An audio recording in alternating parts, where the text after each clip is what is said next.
Bonsoir à tous, ravi de vous retrouver en ce jeudi 2 octobre. Toute l'actualité près de chez vous, infos, reportages, décryptage, votre météo pour ces prochaines heures. Et ce soir à la une de l'actualité, le sommet de la communauté politique européenne en présence à Copenhague du prince souverain. On va retrouver nos envoyés spéciaux dès le début de ce journal. À Monaco, après la rentrée des cours et tribunaux hier, cet après-midi, la direction des services judiciaires tenait une conférence de presse. Nous étions sur place. La culture est le programme détaillé d'une saison des plus riches pour la compagnie des ballets de Monte-Carlo qui fête ses 40 ans cette année. Jean-Christophe Maillot, son directeur, nous présentera les spectacles à venir, ses créations, ses imprévus, ses reprises et ses surprises aussi. Enfin sport, fortune diverse pour nos clubs engagés sur la scène européenne, basket et football, avec une défaite d'entrée à la maison en Euroleague pour la Roca Team opposée aux Algiris Kaunas, 89-84, et un match nul en forme de succès presque pour l'AS Monaco FC, après avoir réussi à revenir à 2-2 à la hauteur de Manchester City hier soir au Stade Louis II. Les dirigeants européens se sont donné rendez-vous à Copenhague. Depuis 2 jours, ils ont enchaîné un Conseil européen hier et une réunion de la communauté politique européenne aujourd'hui. Le prince Albert II a d'ailleurs participé à cette dernière. Patricia Navarro, vous êtes à Copenhague avec Sylvain Peroumal. Qu'est-ce qui se cache derrière ce terme de communauté politique européenne ? Eh bien Christophe, la communauté politique européenne, ce n'est ni l'Union européenne ni le Conseil de l'Europe, mais une structure bien plus récente. C'est Emmanuel Macron qui l'a créée en 2022.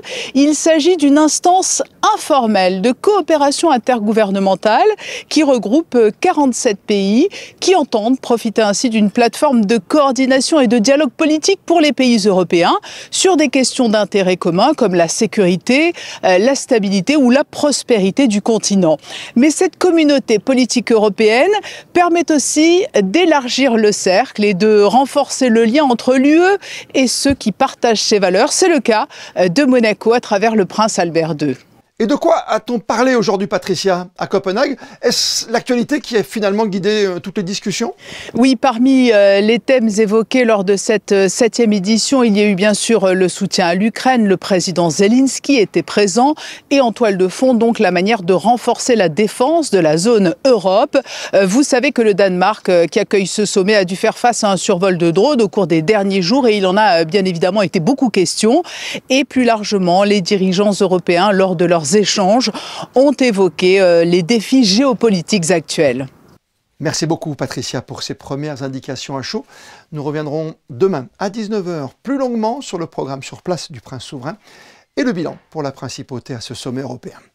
Et le palais princier sur ses réseaux sociaux qui nous fait part que c'est avec une profonde émotion que le prince souverain a appris le décès à 91 ans du docteur Jane Goodall, figure emblématique de la protection de la nature et des grands singes, qui nous a quittés hier. Le prince souverain avait retrouvé Jane Goodall la semaine dernière lors de son déplacement à l'ONU à New York. Jane Goodall, pionnière inspirante et visionnaire, avait reçu en 2008 le prix de la Fondation Prince Albert II pour son engagement exceptionnel en faveur de l'environnement. Après la traditionnelle audience solennelle de rentrée hier des cours et tribunaux monégasques, le secrétaire d'État à la justice Samuel Vuelta-Simon a tenu une conférence de presse aujourd'hui, l'occasion d'exposer les enjeux et défis de cette nouvelle année judiciaire. Partons sans plus tarder retrouver Théo Schumer devant le palais de justice. Bonsoir Théo, vous avez assisté à cette conférence, que faut-il en retenir ? Oui Christophe, 1 heure de conférence au cours de laquelle Samuel Vuelta-Simon, arrivé il y a maintenant plus d'1 an, a dessiné la politique pénale de cette nouvelle saison judiciaire et a tenu à faire savoir avec franchise que la justice monégasque se porte bien, justice dont il s'est justement dit fier. Alors le secrétaire d'État à la justice a abordé de nombreux sujets. Ses priorités portaient d'abord sur la lutte contre le blanchiment de capitaux. Elle a déjà fait l'objet de nombreux efforts qui se poursuivront, notamment pour sortir, vous savez, de cette fameuse liste grise du GAFI. Il y a également le développement de l'entraide pénale internationale qui sera au cœur des prochains travaux de Monaco à la présidence du Conseil de l'Europe qui se tiendra en juin 2026. Et puis c'est tout nouveau, le secrétaire d'État a également annoncé le lancement d'un stage spécifique pour les auteurs de violences intrafamiliales. Je vous propose d'écouter les précisions de Samuel Vuelta-Simon à ce sujet.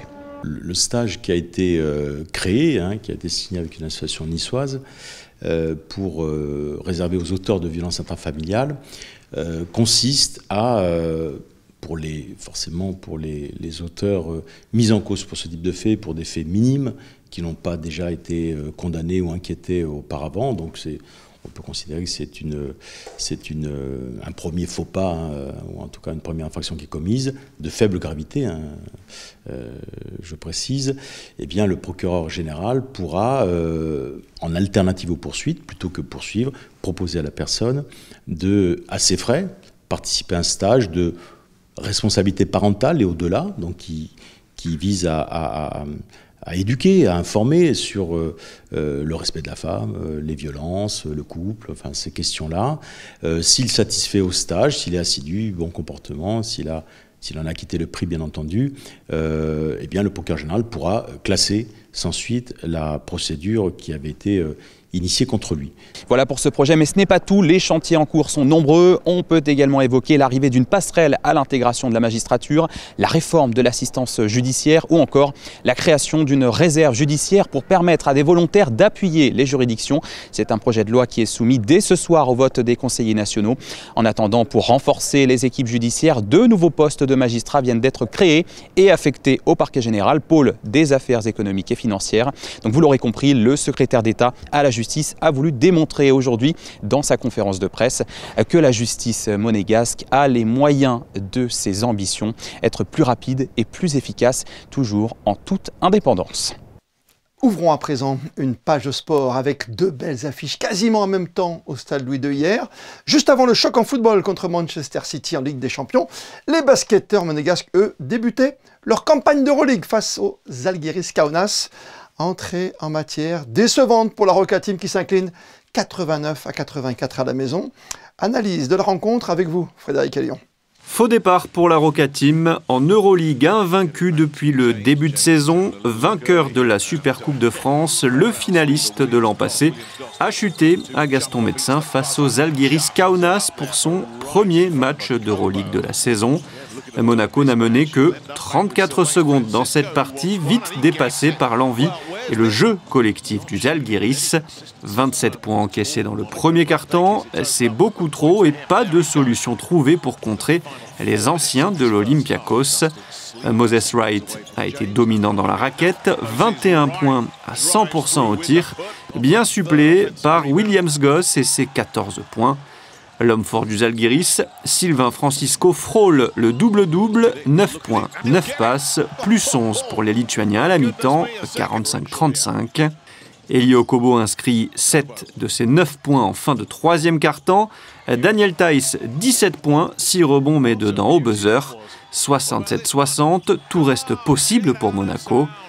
La Roca Team recollera à -4 grâce à Mirotic, mais le Žalgiris plante plusieurs tirs consécutifs à 3 points et reprend de l'air.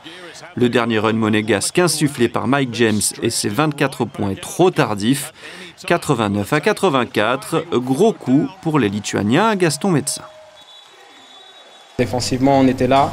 Et bon, les 2 dernières minutes, on a trop donné de panier, mais je pense que voilà, on a fait ce qu'on devait faire, ce que le coach nous a dit de faire. Et en attaque, on a fait ce qu'on devait faire. Donc les gars, ils étaient vraiment concentrés et ça nous a donné la victoire. Yeah, I think the first quarter really set the tone for the rest of the game. I think we didn't approach the game as we should have. 27 points in the first quarter is too much, and then Žalgiris just got confidence. They were around 50% for 3, so it was really hard to play after that. They came with a good game plan. They really knew what they wanted and they executed it really good, but still we have to be better, especially on defense. Réaction attendue dès vendredi pour la Roca Team avec la réception de Dubaï, vainqueur du Partizan pour le premier match d'Euroleague de son histoire. Et en football, donc quelques minutes après, un étage plus haut, il aura fallu un penalty venu d'ailleurs en toute fin de match pour que Monaco revienne à la hauteur de Manchester City. 2-2 après avoir encaissé notamment 2 buts de l'impressionnant l'attaquant vedette du club anglais, Erling Haaland. Un match nul, au final plutôt encourageant pour la suite de la compétition, où l'on aura noté, Émilie Rousseau, le bel état d'esprit retrouvé des Rouges et Blancs. Oui, on s'attendait à une réaction de la part de l'AS Monaco après sa défaite en championnat face à Lorient Saint-Bi, mais aussi après sa déroute face au Club Bruges pour son entrée en lice en Ligue des Champions.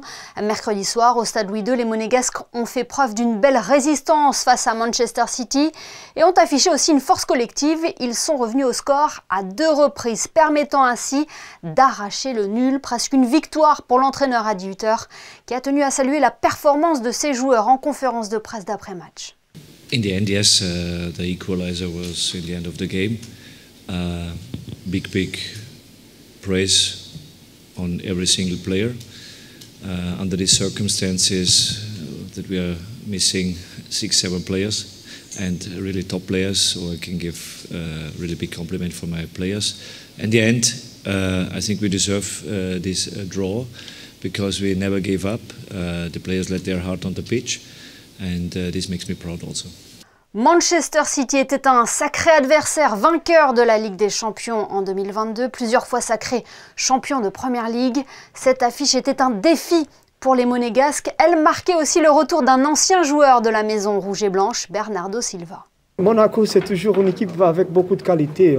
C'est toujours une équipe qui ramène des jeunes joueurs avec beaucoup de talent. Et aujourd'hui, une fois plus, ils ont réussi à nous créer des vraies difficultés. C'est pas facile de contrôler les contre-attaques contre une équipe avec beaucoup de qualité. Et voilà, c'était pas un match facile pour nous. Mais bien sûr, on est un peu frustrés parce qu'on volait les 3 points. Et oui, les Citizens forcément déçus. En zone mixte, les rouges et blancs y voient plus d'espoir, eux, après ce match nul. On écoute les buteurs de cette rencontre, Jordan Tézé et Eric Dyer, et également la réaction de Kassoum Ouattara. It was a game that we expected, no? Against them, it's going to be very difficult for big parts of the game. Obviously, they're a fantastic side with many years together and very well organized. So, I think, yeah, it was what we expected. But I think, for the most part, we managed it quite well, and with the ball, I think we did really well to create our own chances. Je pense pour nous c'était vraiment important, le point c'était vraiment important parce qu'on savait déjà avant que ça va être un match très difficile, mais je pense qu'on a vraiment à battre tout le monde on a vraiment battre, on a vraiment souffrir tout le monde et heureusement on a fait 2-2 à la fin. Voilà, après un match plutôt compliqué en championnat avant le match de City, voilà, je pense que c'est plutôt une bonne réaction. Ça a été un match plutôt compliqué, mais collectivement, on a réussi à rester ensemble. Et franchement, on est fiers de ce 2-2 aujourd'hui. Ces matchs-là, c'est des matchs qui soudent encore plus une équipe. Donc je pense qu'on va essayer de rester sur ça et continuer. Conserver cet état d'esprit, c'est important, Christophe, car un autre match de gala attend les Monégasques dimanche en championnat, le derby de la Côte d'Azur face à l'OGC Nice. Et pour cette rencontre, Adi Hütter devra donc faire sans Vanderson, sorti blessé en pleurs à la 20e minute de jeu. Il serait blessé au ischio-jambier. On le rappelle, hein, le derby de la Côte d'Azur, Monaco-Nice, c'est à 17h15 au Stade Louis II, dimanche. Spectacle garanti en tout cas en perspective, comme dans le domaine de la culture, avec une saison des plus riches prévues pour les ballets de Monte-Carlo. Le chorégraphe et directeur des ballets, Jean-Christophe Maillot, est notre invité ce soir. Bonsoir à vous. Bonsoir. Une nouvelle saison qui débute cet automne pour se terminer au cœur de l'été. Si je dis création, reprise, surprise, projection, imprévue, c'est ça à peu près le programme? Bah c'est pas mal comme programme, ça fait rêver, non? Ça fait rêver avec des anniversaires en plus importants. 40e anniversaire des ballets, 50e de l'Académie Princesse Grace. Et voilà, ce sont des rendez-vous à ne pas manquer chez vous. Là, disons qu'en filigrane, il y a effectivement le plaisir de savoir qu'après 40 ans, on a réussi, je crois, à maintenir à un certain niveau cette compagnie qui aujourd'hui a sa reconnaissance internationale. On en est très fiers, donc on va essayer de le partager, de le célébrer avec tout le monde. Vous dites maintenir, Jean-Christophe Maillot, mais vous travaillez toujours dans l'excellence et vers l'excellence, bien sûr. Donc vous avez fait développer, vous avez fait, évidemment, changer aussi les choses, changer certains codes, vous qui n'êtes d'aucun style, hein, vous le dites souvent. Oui, c'est vrai. J'ai un amour profond pour la danse sous toutes ses formes et je dois dire que je peux la regarder avec autant de plaisir si elle est académique, contemporaine, traditionnelle, surprenante. Donc j'aime aussi que la compagnie ressemble à ça, que ce soit une compagnie qui est particulière puisque c'est la seule compagnie de Monaco. Donc l'ambition pour moi est aussi d'offrir au public à Monaco ce qu'il pourrait avoir le plaisir de découvrir dans une capitale comme Paris, Londres ou New York, où bien sûr plein d'autres compagnies se produiraient. Donc moi, mon travail, c'est d'arriver à donner un échantillon le plus large possible au public de tous les possibles chorégraphiques. Merveilleux échantillon, bien sûr, et pas que, avec de grands spectacles qui commencent fin octobre. Ça commence par See You et Herman Sherman. Racontez-moi. Voilà, alors ça c'est une partie importante de cette compagnie. William Forsythe, qui est sûrement un des plus grands chorégraphes de ce siècle, bien sûr, avec qui on a beaucoup travaillé. On n'avait pas refait ses ballets depuis très longtemps et là j'étais très heureux, à l'occasion de cet anniversaire, de lui demander si on pouvait prendre une nouvelle pièce qu'il avait créée il y a un certain temps, mais qu'il a refait particulièrement pour ici, qui s'appelle Herman Sherman. Donc je pense que le public aura du plaisir à retrouver le travail de Forsythe, qui est vraiment quelqu'un d'emblématique. Et puis il sera accompagné par ce chorégraphe anglais qui s'appelle Paul Lightfoot, ouais, voilà, qui était le directeur du Netherlands Dance Theater pendant des années, la fameuse compagnie d'Iri Kilian, qui aujourd'hui fait vraiment des créations dans le monde entier et qui normalement fait toujours ses créations avec sa partenaire qui s'appelle Sol Leon. Et là je lui ai dit, écoute, c'est un événement particulier, si on faisait quelque chose de particulier, pourquoi tu ne ferais pas une création tout seul? Et donc c'est la première fois après 35 ans de carrière qu'il va faire une création seul, et je dois dire que ce que j'ai vu laisse augurer de quelque chose d'assez magnifique. Je ne veux pas être un briseur de couple, mais je pense que l'intérêt, en tout cas, sera là au niveau chorégraphique. Jean-Christophe Maillot, vous concevez toujours finalement la danse comme un dialogue, et vous arrive par exemple de préparer des ballets avec la complicité de l'Orchestre Philharmonique de Monte-Carlo, comme cette fameuse Bayadère. Absolument, ma Bayadère au mois de décembre. Alors ça fait 4 ans que je n'avais pas refait une création d'une soirée entière, narrative, dont je sais que le public est assez friand, parce que c'est toujours assez merveilleux pour le public de se projeter dans une histoire au travers de la chorégraphie, au travers des danseurs. Évidemment, de retrouver une musique beaucoup plus académique, hein, celle de Minkus, qui n'est pas une musique au départ qui me passionnait autant que ça, mais je l'appelle ma Bayadère parce que j'ai envie de dire c'est le spectacle de mon plaisir, c'est-à-dire que je revendique le droit à 65 ans, après avoir fait plus de 80 créations, d'en faire une où simplement la seule ambition pour moi c'est de jouir de ce plaisir que j'ai à travailler avec des danseurs, avec cette compagnie assez exceptionnelle, au travers d'une histoire qui est pour moi pas très intéressante, mais qui va devenir intéressante parce que je vais vous raconter l'histoire d'une compagnie, l'histoire des danseurs, comment on vit cette relation à la création au travers de ce spectacle qui va s'appeler ma Bayadère. Et puis au mois d'avril, il y aura cette spectacle qui s'appelle Miniature, que je fais en collaboration avec le Printemps des Arts, avec Bruno Mantovani. C'était quelque chose de traditionnel avant que le ballet collabore avec le Printemps des Arts. Et cette année, Miniature, qu'on avait créé il y a un certain nombre d'années avec Marc Monet, c'est 5 créations musicales originales faites pour orchestre qui seront présentées par 5 chorégraphes différents. Il y a quand même un spectacle surprise qui m'intrigue à un moment donné au début juillet. Oui, alors ça c'est un spectacle surprise, on va enlever la surprise, c'est un spectacle que je souhaite composer pour rendre hommage à cette femme extraordinaire qui nous accompagne depuis si longtemps, celle qui a créé cette compagnie, la princesse de Hanovre, la princesse Caroline. Je trouve que quand on a partagé depuis 40 ans un tel parcours et qu'on a, comme elle, eu le courage, voire le culot de créer cette compagnie de toutes pièces en 85 et peut-être de se retourner aujourd'hui et d'être fier finalement de ce parcours, je veux faire un gala qui va, outre réunir j'ai fait appel aux 750 différents danseurs que j'ai engagés depuis maintenant 30 ans au Ballet de Monte. Ouais, j'ai signé plus de 750 contrats en 30 ans. Et donc je les invite à venir passer la soirée avec nous. Et ce sera une soirée pleine de surprises sur laquelle évidemment je ne dis rien.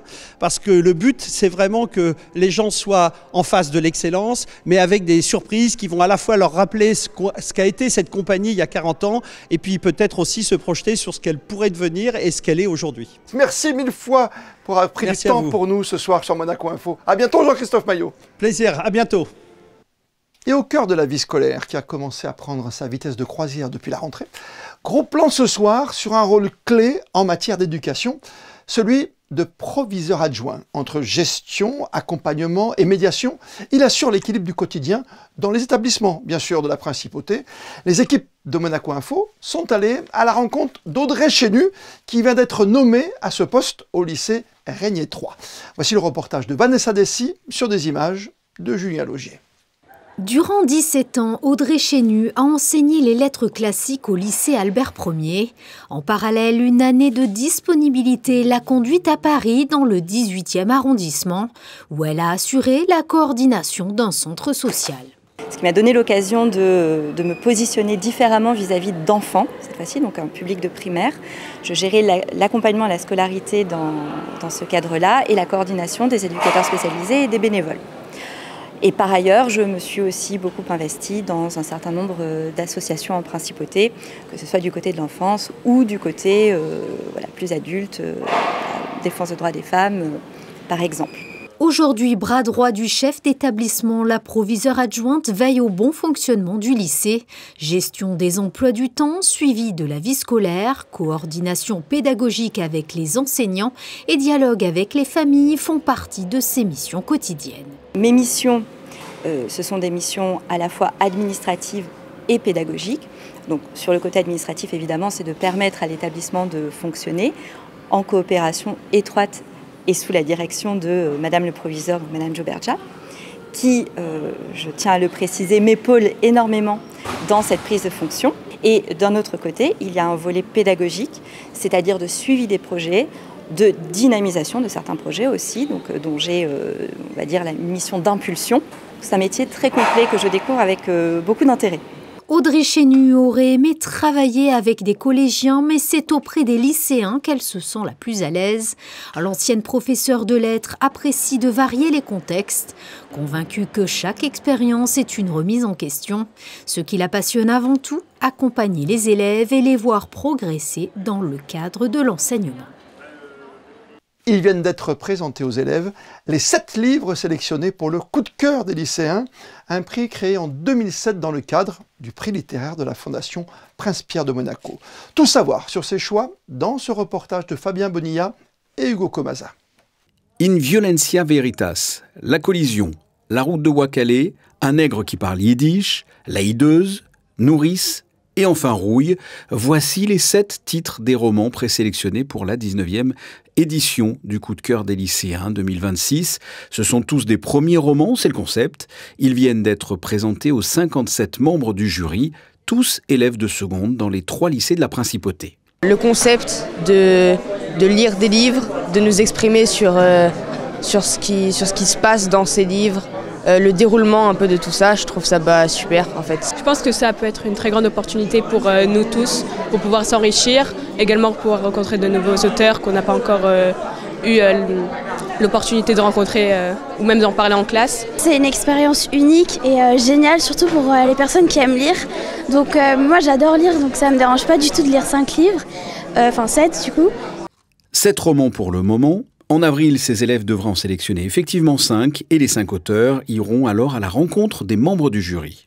C'est les initier à une lecture contemporaine, leur permettre de lire des romans dont ils peuvent croiser les auteurs et les rencontrer déjà dans un premier temps.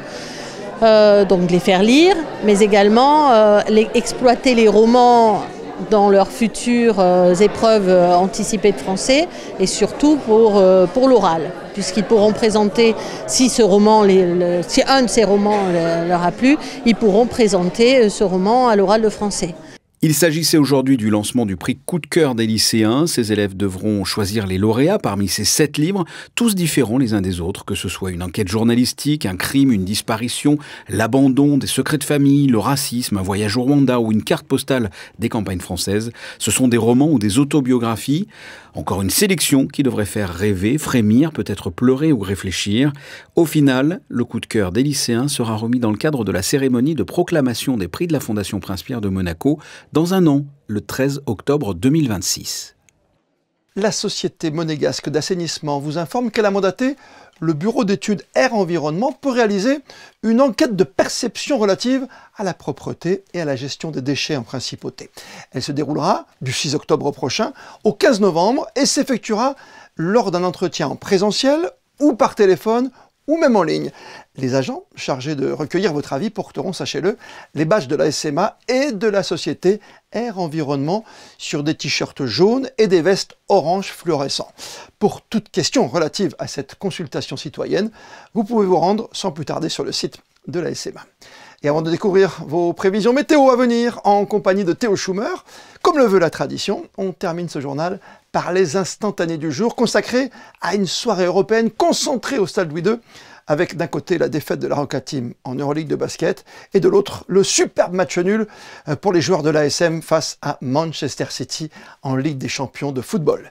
Les photos sont signées Manuel Vitali. Demain, c'est Théo Schumer que vous retrouverez à 19 h pour un tout nouveau journal. D'ici là, passez toutes et tous une très belle soirée et plus que jamais, vous le savez, vous êtes bien sur Monaco Info.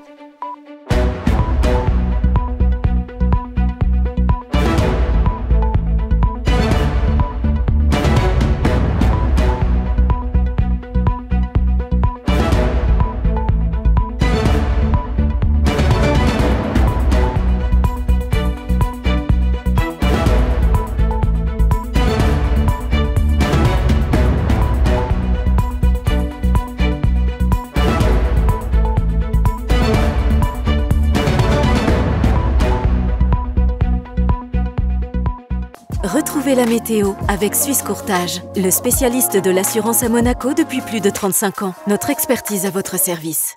Bonsoir à tous, ravi de vous retrouver pour vos prévisions météo. C'est un temps très maussade qui vous attend demain en principauté avec un ciel couvert matin, midi et soir.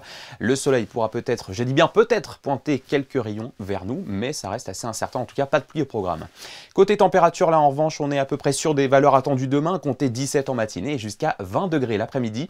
La température de l'eau sera même plus importante quant à elle avec 23 degrés prévus au thermomètre. Demain, nous fêterons tous les Gérards et si vous ne le saviez pas, le 3 octobre sera également la journée nationale du petit ami, une fête un peu informelle, non officielle, qui nous vient des États-Unis et qui permet de rendre un hommage à tous les petits et petites amis pour leur affection et leur soutien. Allez, belle soirée avec nous et à demain pour le journal. C'était la météo avec Suisse Courtage, le spécialiste de l'assurance à Monaco depuis plus de 35 ans. Notre expertise à votre service.